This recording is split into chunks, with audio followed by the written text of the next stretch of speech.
Hey everyone, welcome back to the layout once again. It has been some time since the last update, and in fact, in that time, I have surpassed 10,000 subscribers on the channel. So I have to thank each and every one of you for making that possible, because that's a milestone I honestly thought I'd never hit. So on that note, be sure, if you enjoy the content of course, to hit the like button after this video and subscribe if you haven't already. But of course, don't do that yet. You should watch the video because for all you know, this is going to be the worst video ever. But we'll see. Let's take a look at what's new. So the first and very obvious thing that you will see in the scene of Crawford, Nebraska here on the upper level is that I have installed a photo backdrop. Now this is probably a bit of a surprise because I actually don't think I've talked at all about doing one of these. It's possible I've mentioned something about a backdrop in a recent update, but I don't know for sure. Anyway, I just sort of got the itch to test it out. I tested a couple of samples to see how well I could create a backdrop by just making it at home. And as you can see, I think it turned out pretty well. So this was actually a very straightforward and cheap procedure. The one limiting factor to this will be a Photoshop license if you were to do this for yourself, because I used some photos from a trip I took as well as photos that someone provided me, and one photo off of Google, which is the town scene over here that comes off of the road. So all this was put together in Photoshop, and again, that'll be sort of the limiting factor if anyone else wants to try this. I have a license because I am a university student, and that comes as a part of my technology agreement. So I thought, I'm not using it for anything else, might as well take advantage of that. So I put these all together in Photoshop. I used a bunch of different tools to blend them as best as I could, such as the clone stamp tool, among other things. And then when I thought the scene was pretty good, I made measurements, of course, to make sure that certain features would line up, like the paved road on the east end of town and then the dirt road on the west end of town. And I made sure that my measurements were right and everything would line up. And then I printed all of this onto 8.5 by 11 sheets of printer paper, just straight out of the color printer that we have at our house. This printer is nothing special. It's definitely more than 10 years old. It's a Canon MX860. If you look that up on eBay, you can get one for like 50 bucks or something, so really cheap. And then after that was all printed, I thought the printer did a fairly good job. It's not the best printer, but it looks somewhat convincing. I then pieced all of the smaller sheets together, and I used some spray glue to sort of bind them at the joints, and then when I had larger sections I then installed them on the layout. There was a little bit of trimming I had to do in some of the areas where there's some topography, but I didn't have to do too much of that. And of course I adhered it to the wall just using spray adhesive. Now, in addition to installing the backdrop along the scene of Crawford here, I have also gone ahead and touched up much of the vegetation in the area. So if you look out front right here, you'll see I've added a kind of a bar or a strip of grass in the front here, and I really like the way that the texture came out. It's sort of a patchy, tufty looking section right there.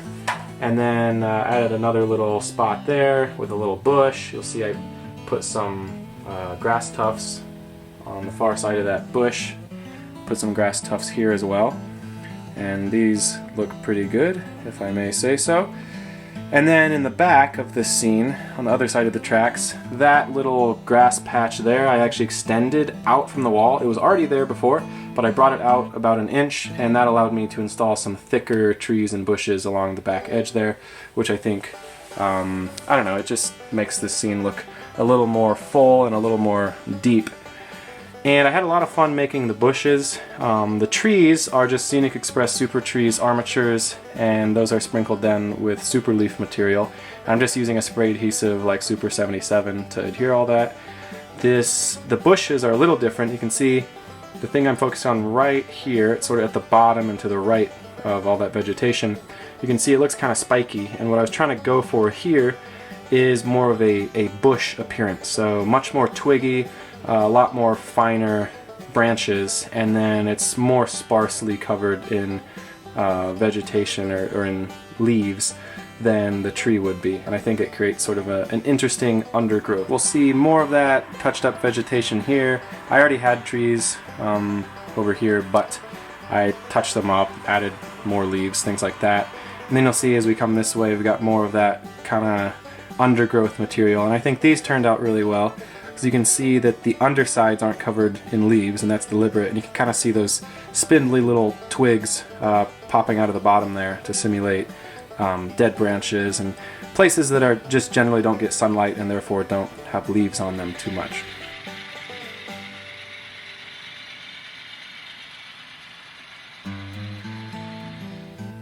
I also added a number of details. You'll see I have the grade crossing, or sorry, the crossing gates installed here. Mind you, they are not hooked up to any sort of mechanism or signaling logic, so I don't have any of the extra components to make them work at this moment. I just wanted to sort of set them in place to see how they looked.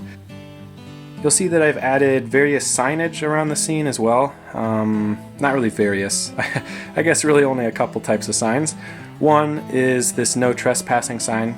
All of the little details you see in this scene, not all of them, but the signs that I'm showing you right here, are made by Small Scale Innovative.